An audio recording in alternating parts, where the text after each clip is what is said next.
SIT ಅಧಿಕಾರಿಗಳಿಂದ JDS ಮತ್ತು BJP ಮುಖಂಡರಿಗೆ ಶಾಕ್. ಎಸ್ಐಟಿ ಅಧಿಕಾರಿಗಳಿಂದ ಜೆಡಿಎಸ್ ಹಾಗೂ ಬಿಜೆಪಿ ಮುಖಂಡರಿಗೆ ಶಾಕ್ ತಟ್ಟಿದೆ. ಹಾಸನದಲ್ಲಿ 5 ಕಡೆ ಎಸ್ಐಟಿ ಟೀಮ್ನ ಅಧಿಕಾರಿಗಳು ದಾಳಿ ನಡೆಸಿದ್ದಾರೆ. ಹಾಸನದಲ್ಲಿ ಪ್ರೀತಂ ಗೌಡ ಆಪ್ತರ ಮೇಲೆ ಎಸ್ಐಟಿ ಟೀಮ್ನಿಂದ ದಾಳಿ.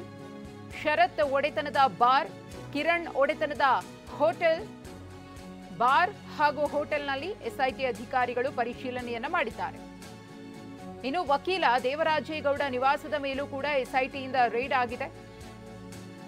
ಹಾಸನದ ರವೀಂದ್ರ ನಗರದಲ್ಲಿರುವಂತಹ ದೇವರಾಜೇಗೌಡ ನಿವಾಸ.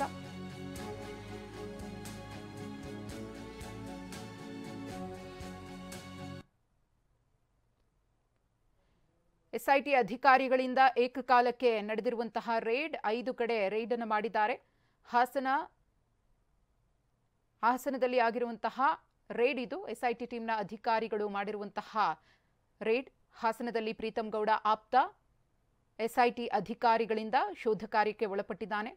ದೇವರಾಜೇಗೌಡ ಮನೆ ಮೇಲೂ ಕೂಡ ರೇಡ್ ಮಾಡಿದ್ದಾರೆ. ಒಂದು ಕಡೆ ದೃಶ್ಯಾವಳಿಯಲ್ಲಿ ಗಮನಿಸ್ತಾ ಇದ್ದೀರಿ, ಪ್ರೀತಂ ಗೌಡ ಆಪ್ತರ ಮೇಲೆ ಎಸ್ಐಟಿ ದಾಳಿ ನಡೆಸಿರುವುದು, ಹಾಗೆ ದೇವರಾಜೇಗೌಡ ಮನೆ ಮೇಲೂ ಕೂಡ ರೇಡ್ ಆಗಿದೆ. ಶರತ್ ಒಡೆತನದ ಬಾರ್, ಕಿರಣ್ ಒಡೆತನದ ಹೋಟೆಲ್ಗಳಲ್ಲಿ ಪರಿಶೀಲನೆಯನ್ನು ಮಾಡಿದ್ದಾರೆ. ಹಾಗೆಯೇ ದೇವರಾಜೇಗೌಡ ನಿವಾಸದ ಮೇಲೂ ಕೂಡ ವಿಶೇಷ ತನಿಖಾ ದಳದ ಅಧಿಕಾರಿಗಳು ದಾಳಿಯನ್ನು ನಡೆಸಿ ಪರಿಶೀಲಿಸಿದ್ದಾರೆ. ಪ್ರಮುಖವಾಗಿ ಪ್ರಜ್ವಲ್ ರೇವಣ್ಣ ಅಶ್ಲೀಲ ವಿಡಿಯೋ ಹಂಚಿಕೆ ಪ್ರಕರಣಕ್ಕೆ ಸಂಬಂಧಪಟ್ಟಂತೆ ನಡೆದಿರುವಂತಹ ರೇಡ್ ಇದು. ಪ್ರೀತಂ ಗೌಡ ಆಪ್ತರಿಗೆ ಶಾಕ್ ಅನ್ನು ಕೊಟ್ಟಿದ್ದಾರೆ.